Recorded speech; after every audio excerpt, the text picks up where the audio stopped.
Bora falar de futebol, bora falar da seleção do Campeonato Brasileiro. Montei a minha seleção e claro que eu vou passar para você. Quero a sua opinião nos comentários aqui embaixo. Deixa o seu like que é importante para o canal. O que você discordar, mete bronca. Se você concordar com tudo, mete bronca nos comentários aqui também, que é importante para o canal. E inscreva-se no canal do Fragoso, vem muita novidade legal por aí. E também, se você quiser ser membro, eu vou ficar muito contente. Seja membro do canal, tá bom? Bora falar da seleção do Campeonato Brasileiro. Eu montei a minha e eu vou começar já pelo goleiro. Aliás, esse vídeo inaugura um momento diferente. Eu não vou trazer mais no canal do Fragoso só análises pós-jogo, vou trazer análises de momentos do futebol, de clubes, de momentos de personagens, enfim, vai ser muito bacana. Para começar, seleção brasileira do Campeonato de 2020. O Everton é o goleiro, tá bom? Peguei o Everton porque é realmente o goleiro de seleção brasileira e que durante todo o campeonato não foi questionado. Se você parar para pensar, por exemplo, um goleiro que foi para a seleção brasileira recentemente, muito importante na história do Corinthians, por exemplo, o caso foi muito questionado durante o campeonato. O Flamengo não teve um goleiro fixo durante o campeonato, o Diego Alves acabou machucando, mas foi questionado em um dado período. Também quem o substituiu foi questionado, o Hugo chegou a falhar, então não dá para colocar como goleiro do campeonato. Thiago Volpi, goleiro do São Paulo, muito bem, mas também com falhas marcantes. O Marcelo Lomba, do Internacional, goleiro que lá para setembro, outubro também foi bastante questionado, contra o Sport chegou a falhar. Então, no fim das contas, o Everton passou lisinho, goleiro de seleção brasileira, nesse campeonato. Foi bem demais e salvou o Palmeiras em vários momentos, como por exemplo na partida contra o Grêmio, no Allianz Parque, 1-1, no último lance ele faz uma defesaça numa falta muito bem batida, 2-2 contra o Santos, Palmeiras perderia aquele clássico na Vila Belmiro, não fosse o Everton. Também dá para registrar o 4-0 contra o Corinthians, o Everton faz um milagre, quando tá 0-0 ainda a partida e um gol pode mudar um clássico, então também coloca na conta do Everton. Aquela vitória contra o Red Bull Bragantino por 1-0, o Everton pega até pensamento, então foi um goleiro muito regular, e não só regular, como fundamental para que a equipe do Palmeiras alcançasse a marca de terceira melhor defesa da competição, muito próxima da melhor defesa que é o Internacional, é verdade, mas muito por conta das defesas do Everton. Mesmo acabando em sétimo lugar, o Palmeiras tem a terceira melhor defesa e o Everton acaba com a marca de goleiro que menos sofreu gols em média no Campeonato Brasileiro, ou seja, é realmente um goleiro que vale estar nessa seleção. Na minha opinião, o Everton é o goleiro. Vamos para o lateral direito? Samuel Xavier é meu lateral direito. E aí muita gente, pelo menos nas minhas redes sociais, questionou, queria colocar o Calegari, alguns queriam o Fagner. Eu acho que o Samuel Xavier é o lateral que eu quero na minha seleção e vou explicar o motivo. O Ceará teve um grande trabalho nessa temporada, grande trabalho do Guto Ferreira. E aí, esse grande trabalho do Guto Ferreira, ele foi motivado por alguns fatores. Um deles está na seleção mais pra frente, o outro eu acho que tem a ver com o Samuel Xavier. Porque um lateral inteligente te dá muitas possibilidades. O Samuel Xavier é esse lateral inteligente. A experiência foi gerando inteligência cada vez maior dentro de campo para o Samuel, que hoje ele se tornou o motor da equipe do Ceará. Pelo menos enquanto esteve por lá, teve um pré-contrato com o Fluminense agora, mas eu estou falando especificamente desse Campeonato Brasileiro. E ele foi o motor no melhor momento do Ceará. Um jogador que sabia apoiar muito bem, sabia dar escape pela lateral direita com a equipe do Ceará, que tinha uma marcação muito forte no meio-campo, por conta do Vina, por conta do Sobral, e ele dava esse escape pela lateral direita. Quando precisava marcar e fechar para as roubadas de bola, ele também aparecia muito bem. Então, o Samuel Xavier, pela regularidade, pelo que fez dentro de um trabalho muito bem organizado e pelo destaque, é o meu lateral direito da seleção brasileira, da seleção do Campeonato Brasileiro. Vamos buscar a dupla de zaga? Gustavo Gomes e Victor Cuesta. Gustavo Gomes, para mim, é o melhor zagueiro do futebol brasileiro disparado. É difícil falar algo do Gustavo que seja ruim, é difícil achar falhas do Gustavo. Um jogador muito concentrado, um jogador muito inteligente, um jogador que fica fora de poucas partidas e tem um tempo de bola absolutamente espetacular, tanto por baixo quanto pelo alto. O Cuesta também é incrivelmente irregular, é o patrão, o xerife da melhor zaga do futebol brasileiro, da melhor zaga do Campeonato Brasileiro, melhor dizendo, com 35 gols no Internacional. E como eu disse, o Gomes ainda tem um apoio do Everton, que para mim é um goleiro muito seguro. O Marcelo Lomba já não é tão seguro assim. E o Cuesta teve parceiros diferentes e manteve o seu nível. É claro, com o Kudê chegou a vacilar um pouquinho, mas nem tanto. Era discutível questionar o trabalho do Cuesta. Depois ele embalou de vez e eu acho que o Cuesta merece sim esse posto ao lado do Gustavo Gomes, uma zaga falando aquele castelhano bonito Na minha opinião, Gustavo Gomes e Cuesta formariam uma baita dupla de zaga nesse Campeonato Brasileiro. Na lateral esquerda, um jogador do Galo, jogador do Atlético Mineiro, Guilherme Arana. Quando você joga no time do Jorge Sampaoli, e aliás eu quero fazer um vídeo sobre o trabalho do Jorge Sampaoli no Galo, isso está realmente nos planos, talvez eu ainda na semana que vem coloque um vídeo desse no ar, mas antes, como a gente não está nesse vídeo, eu vou falar da seleção do Campeonato Brasileiro. E o Arana, ele se encaixou. É difícil o Jorge Sampaoli manter um jogador no time titular.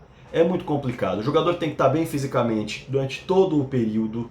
Além disso, precisa estar bem tecnicamente e entregar o melhor dentro de funções diferentes, porque o Sampaoli vai mudando os esquemas de acordo com a necessidade que ele entende. E o Arana se manteve, o Arana foi um desses caras, mas ele não se manteve por falta de opção, o Arana se manteve porque foi muito regular e muito bom em tudo o que fazia. Ninguém jogou mais do que ele no Galo na temporada. O Alan empatou em número de jogos e no Brasileiro ele participou de 37 partidas, começando como titular.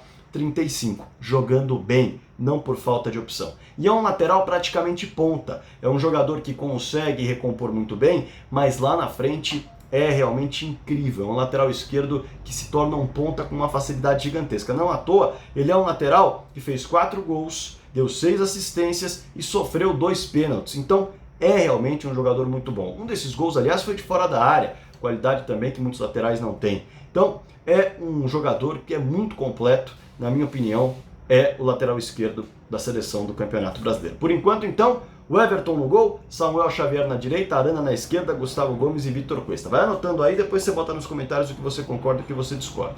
Mais à frente, meio campo, dupla de volantes com Edenilson e Gerson. Edenilson e Gerson, cara, é uma dupla que joga por música, né? O Edenilson com 6 gols e 5 assistências, mesmo sendo um volante, um cara que dificilmente erra passe e se apresenta o tempo todo para o jogo. É impressionante, tanto pelo alto quanto por baixo. É um cara que tem um conhecimento e uma visão muito grande do campo. Ele também é um outro caso de jogador que quanto mais experiência foi ganhando, mais inteligente foi ficando para correr menos errado, correr mais certo, acertar melhor nas decisões e é realmente um pilar desse time do Internacional, o Edenilson, decisivo, regular e muito bom nos seus números. Para mim, o Edenilson tem que jogar ao lado do Gerson, que, por mais que seja um meio-campista, foi o segundo maior driblador do Campeonato Brasileiro. Vou repetir.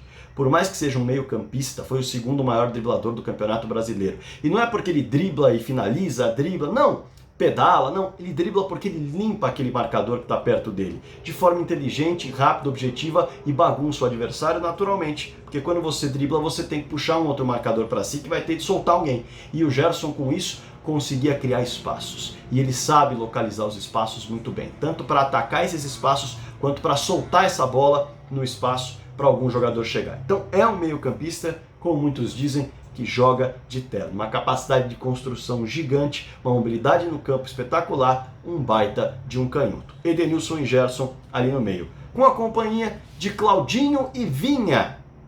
Claudinho e Vinha, isso aqui é um espetáculo. O Claudinho tem 18 gols e 6 assistências, jogador do Red Bull Bragantino, que tira lances da cartola como ninguém. Se você tiver tempo, para colocar no YouTube os gols do Claudinho no Campeonato Brasileiro. Não à toa ele foi artilheiro. E assim, não porque ele botava a bola pra dentro com um toque só, mas porque ele tem gol de fora da área, ele tem gol por cobertura, ele tem gol de patada, chute forte, chute colocado, em velocidade, muito completo, aparecendo para de fato construir a jogada e finalizar a jogada da forma que ela se apresenta. E é um meia ainda por cima, é um camisa 10, mas um camisa 10 inteligente, é um atacante, é um cara muito interessante. Não à toa 18 gols e 6 assistências, o Claudinho de dentro, de fora da área, por cima, por baixo, é muito bom jogador. Do lado dele o Vina, e aí, lembra que eu falei no começo do vídeo sobre uma peça importante, fundamental no esquema do Guto Ferreira? É o Vina.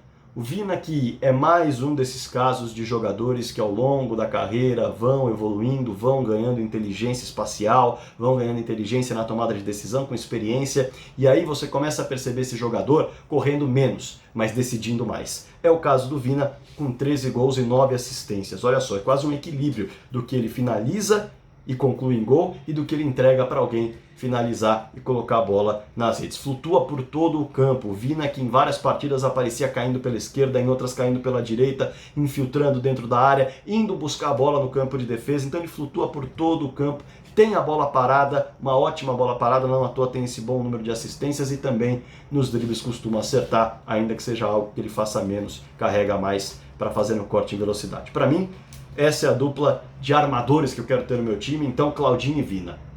Antes de chegar nos atacantes, aquela passada pela equipe, o Everton no gol. Na direita, Samuel Xavier, na esquerda, Guilherme Arana, dupla de zaga com Gustavo Gomes e Vitor Cuesta. Mais à frente, Edenilson, Gerson, Claudinho e Vina. E aí, pinta uma dúvida cruel, é uma dúvida complicada, mas eu tive de escolher, fui lá e escolhi, eu vou explicar o porquê.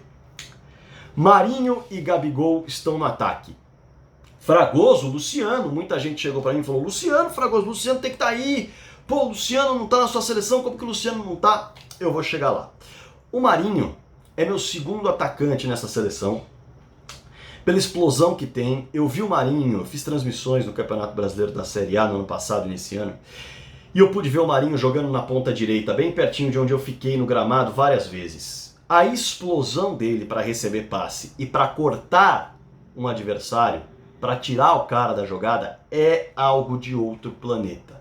Realmente é incrível a explosão que esse cara tem nas pernas. Então o Marinho é o meu segundo atacante por essa velocidade que tem, por essa movimentação que tem e pelo chute de fora da área que também carrega o tal minimíssimo aleatório. Em 27 jogos, é bom destacar, 27 dos 38 ele jogou, foram 17 gols marcados e 7 assistências. Decisivo no passe, decisivo na conclusão a gol, com arrancada, com explosão, com flutuação e com bola de fora da área. E aí o meu centroavante é o Gabigol. O meu centroavante é o Gabigol, porque em 25 jogos, dos 38 que ele podia disputar, ele disputou 25, ele meteu 14 bolas nas redes, bolas na rede e 2 assistências. Espera aí, Fragoso. O Luciano tem 18 gols e 3 assistências. É verdade, vamos chegar lá. A questão é que, no embalo do Flamengo, nos últimos 14 jogos, o Gabigol marcou 9 gols. Ele foi fundamental para que o Flamengo alcançasse esse título na última rodada. Inclusive cabeceando para o Bruno Henrique desviar e empatar o jogo no Morumbi, ainda que o Flamengo não tenha conquistado a vitória. Mas ele foi muito decisivo na reta final, no embalo final, quando o trabalho do Rogério embalou, ele de fato foi o cara. Então, o Gabigol é meu centroavante muito por conta disso, porque quando a equipe encaixou, ele encaixou junto e aí ele rendeu demais. O Luciano, ele entraria com tranquilidade, mas aí que tá o detalhe, o Gabigol é um cara que sai da área, dentro dos arredores da intermediária, para trabalhar a bola, às vezes, e finalizar na sequência. Mas não muito mais do que isso. O Luciano, com 18 gols e 3 assistências, foi muito bem, mas ele tem um estilo diferente, pelo menos nesse Campeonato Brasileiro. Nesse Campeonato Brasileiro, por conta do Fernando Diniz, o Luciano buscava muito a bola no campo de defesa. E nessa seleção que eu montei, eu não preciso de um jogador buscando a bola no campo de defesa. É claro, ele tem números ótimos e entraria com tranquilidade, sem problema nenhum. Mas entre o Gabigol e o Luciano, para o time que eu montei, eu coloco o Gabigol pela capacidade de finalização gigantesca que ele teve enquanto esteve em campo, jogando até menos partidas do que o Luciano e tendo números muito próximos. Foram 7 partidas a menos, ele marcou 14 gols e deu 2 assistências, o Luciano teve 7 partidas a mais, 18 gols e 3 assistências. Números ótimos dos dois, mas eu vou com o Gabigol muito porque o Luciano apresentou um estilo que eu não precisaria colocar nesse meu time. O Gabigol já faria mais aquilo que eu imagino. Por isso, o Luciano ficou fora com um belo asterisco, mas jogou muita bola. O Luciano merece sim estar na seleção. É o 12º jogador dessa seleção, que tem como técnico Guto Ferreira. Para mim, o melhor trabalho em termos de investimento, em termos de desempenho, performance e resultado. Ele juntou tudo isso e, na média, para mim, fez o melhor trabalho. Um trabalho longevo, um trabalho que vinha de um título também e, além disso, um trabalho que, como eu disse, não teve grandes contratações. Teve uma manutenção do elenco que ele estudou, que ele pegou em mãos e que ele fez acontecer com esse elenco. Aliás, até perdeu algumas peças no caminho. Mesmo assim, não perdeu performance. É verdade que não chegou onde se esperava, pelo menos no momento final do Campeonato Brasileiro, quando muitos diziam que o Ceará poderia lutar pela Libertadores. Eu mesmo dizia isso quando o Ceará alcançou 45 pontos e tinha pelo menos mais 7 jogos pela frente. eu achava que o Ceará brigaria por uma vaga na Libertadores. Perdeu um pouco o fôlego, perdeu alguns confrontos diretos e aí ficou só com a vaga na Sul-Americana. Mas foi um trabalho realmente de primeiro nível, em momento algum passou sufoco, em momento algum teve de pensar no risco de rebaixamento. Pelo contrário, em alguns momentos sonhou, e não poucos, sonhou com uma vaga na Copa Libertadores da América. Por isso, o meu técnico é o Guto Ferreira. E agora eu quero, é claro, que você deixe aqui a sua seleção também, que você diga o que discorda, o que você concorda, o que você acrescentaria, e eu vou repetir a minha seleção para fechar o vídeo e colocar também o técnico embaixo. O Everton no gol, Samuel Xavier na direita, Arana na esquerda, Gustavo Gomes e Vitor Cuesta. Edenilson, Gerson, Claudinho e Vina, Marinho e Gabigol, com o Luciano com um belo asterisco como 12º jogador. O meu técnico seria Guto Ferreira. E o seu? Deixa o seu like aí no canal, deixa o seu comentário aqui embaixo, inscreva-se, é importante também para o canal, que vai ter muito conteúdo diferente daqui para frente. Seja membro, eu vou ficar muito contente também. Claro, bora falar de futebol.